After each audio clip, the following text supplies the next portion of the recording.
এয়া মানুহবোৰ আহিছে আজি দীঘলাকু গাঁৱৰ ৰাজহুৱা খেলপথাৰলৈ আৰু আজি ইয়াতে এখন অতি গুৰুত্বপূৰ্ণ সভা আহ্বান কৰা হৈছে।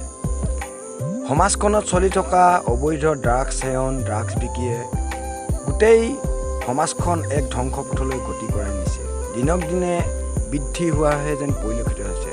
সেই হেতুকে ৰাইজে চাই থাকিব নোৱাৰি অৱশেষত অন্তিমখন মিটিং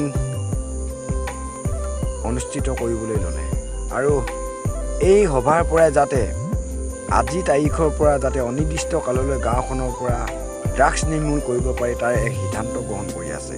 আৰু সেই হেতুকে গাঁওখনৰ প্ৰায় 12-13জনমান যুৱকৰ পৰিয়ালৰ ঘৰত গৈ একোখনকৈ কাগজ দি নিমন্ত্ৰণ জনালে আৰু এনেকৈ আহিল সকলোটা পৰিয়াল আৰু ইয়াত আহি নিজৰ পৰিয়ালবৰ্গৰ পৰা মতামত জানি ৰাইজৰ পৰা যি মতামত জানি সকলোৱে এটা সিদ্ধান্ত গ্ৰহণ কৰিলে যে গাঁওখনত যিহেতু 10-12জন ড্ৰাগছ আসক্ত যুৱক আছে, সেই যুৱককেইজন এটা সিদ্ধান্ত মৰ্মে আৰু যিহেতু মূল সুঁতিলৈ ঘূৰাই আনিব পাৰি, কেনেকৈ ড্ৰাগছ এৰুৱাব পাৰি, এই সন্দৰ্ভত এখন আলোচনা মিলিত হ'ল আৰু এনেকৈয়ে যি ড্ৰাগছ আসক্ত যুৱকসকলৰ পৰিয়ালৰ সকলোৱে এনেকৈ বুজালে আৰু এটা সিদ্ধান্ত গ্ৰহণ কৰিলে আৰু সকলো ৰাইজে ভয় মৰ্মে সকলো ৰাইজৰ যি মতামতৰ মৰ্মে এটা উচিত সিদ্ধান্ত গ্ৰহণ কৰা হ'ল।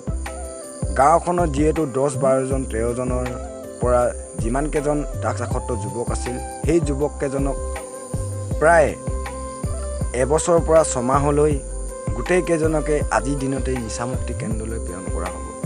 ৰাইজে উচিত সিদ্ধান্ত গ্ৰহণ কৰি গোটেইকেইজনকে ৰাইজৰ অনুমতি আৰু নিজৰ মাক বাপেকৰ অনুমতি মৰ্মে নিচামুক্তি কেন্দ্ৰলৈ পঠিয়াই সিদ্ধান্ত গ্ৰহণ কৰা হ'ল।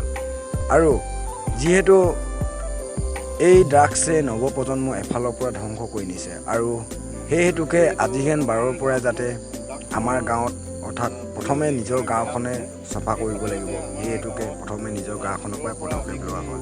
যিহেতু বহুদিনেই হ'ল এই ড্ৰাগছ বিৰোধী যুঁজত আমি সকলো গাঁওবাসী অতি আগ্ৰহেৰে ওলাই আহিছোঁ আৰু সকলোৱে ওলাই আহিছে।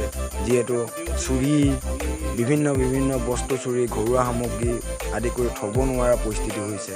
এইটোকে আজি হেন 12ৰ পৰা এনেকৈ নিৰ্মূল হওক বুলি গোটেই গাঁৱত যিমানকেইজন ড্ৰাগছ আসক্ত যুৱক আছিল, সেই যুৱককেইজনৰ সকলো অনুমতি মৰ্মে নিচামুক্তি কেন্দ্ৰৰ পৰা মানুহ মাতি নিচামুক্তি কেন্দ্ৰলৈ প্ৰেৰণ কৰা হ'ল আৰু অৱশেষত সভা ভংগ বুলি ঘোষণা কৰা হ'ল আৰু সকলোলৈ অশেষ ধন্যবাদ জ্ঞাপন কৰিছোঁ।